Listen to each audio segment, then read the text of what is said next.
আসসালামু আলাইকুম। অনেকদিন পরে আপনাদের সামনে একটি রেসিপি ভিডিও নিয়ে হাজির হয়েছি। আমি মমতা, ওয়েস্ট বেঙ্গল থেকে। আশা করি সবাই ভিডিওটি দেখবেন এবং আমার পাশে থাকবেন। আপনাদের ভালোবাসা ছাড়া এই প্ল্যাটফর্মে এগিয়ে যাওয়া একদমই সম্ভব নয়। আপনারা সবাই সবসময় পাশে ছিলেন বলে যতটুকুই পারি একটু একটু করে এগিয়ে যাচ্ছি। এই যে রেসিপি ভিডিওতে প্রথমেই আমি ছোট মাছের চচ্চড়ি করব বলে আলুগুলো প্রথমে কেটে নিয়েছি, খুব কচি করে। তারপরে আমি মাছ আগে কেটে নিয়েছিলাম, সে ভিডিওগুলো করা হয়নি। আর আমি এগুলো হাত দিয়ে মেখে রান্না করব, কারণ ছোট মাছের চচ্চড়িটা যদি হাত দিয়ে মেখে রান্না করা হয় তাহলে খুব সুন্দর খেতে হয়। আর আমি বেশিরভাগ রান্না আমার বাবা মায়ের উপযোগী হিসেবেই করি, কারণ ওনারা অসুস্থ মানুষ আর ওনাদেরকে কম তেল মশলায় খাবার খেতে হয়। এবার রান্না দেখে অনেকেই বলেন যে কালার বেশি, তো অনেক তেল মশলা হয়তো ব্যবহার করি, সেরকম কিন্তু না। আলুগুলো কেটে নিয়ে তার মধ্যে আমি পেঁয়াজ কুচিও দিয়ে দিয়েছি। কোনো বাটা মশলা হবে না, শুধু কাটা সব কিছু দিয়েই করব হালকা করে। এবার পেঁয়াজ কুচি আর আলু ভালো করে মেখে নিয়ে তার মধ্যে লবণ, হলুদ আর একটু লঙ্কার গুঁড়ো দিয়ে ভালো করে মেখে নেব। তার মধ্যে তেল দিয়েছি, বেশি দিইনি, খুব সামান্য।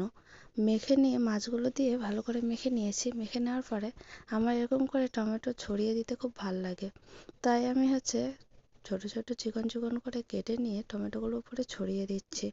খুব সহজ একটা রান্না। আর আমাদের এখানে এই রান্নাটা খুবই প্রচলিত, যে কোনো ছোট মাছ দিয়ে আমরা এইভাবে রান্না করি। আপনাদের সামনে আজকে শেয়ার করছি। জানি না আপনাদের কেমন লাগবে, কোথায় কোথায় খাওয়া হয় এরকম করে সেটা একটু জানাবেন।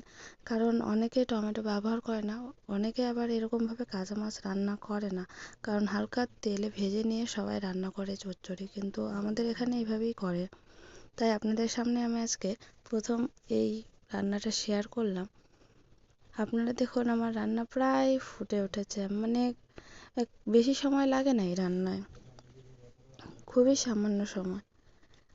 আর রান্না করতে করতে কয়েকটা কথা আপনাদের সঙ্গে শেয়ার করি। যে কিছুদিন আগে একটা পোস্ট পড়েছিলাম, যে একটা আপু লিখেছে যে আমাকে যত্ন নিয়ে ঠকানো হয়েছে, আমি তবু কোনো প্রতিবাদ করিনি। আমারও ক্ষমতা ছিল জোর করে সব পাওয়ার, কিন্তু আমি তা চাইনি। যেখানে মানুষটাই আমাকে চায় না, সেখানে আমি জোর করে কতদিন টিকে থাকবো। এর থেকে ঠকে গিয়ে তাকে জিতিয়ে দিলাম, আর বিচারটা না হয় আল্লাহর উপর ছেড়ে দিলাম। এই পোস্টটা দেখে আমার খুব খারাপ লেগেছিল। আর অনেক সময় এসব পোস্ট করি বলে অনেকে আপনারা ভাবেন হয়তো আমার জীবনে সব কটা ঘটনা ঘটেছে। না, অতীত সবারই থাকে, কিছুটা খারাপ কিছুটা মন্দ, কিন্তু এরকম না যে এতটা আমি নিষ্ঠুর হয়ে যাব। যে যার মতো ভালো থাকুক না। সেটাই। আমার রান্না প্রায় কমপ্লিট। পাশে থাকার জন্য সবাইকে ধন্যবাদ।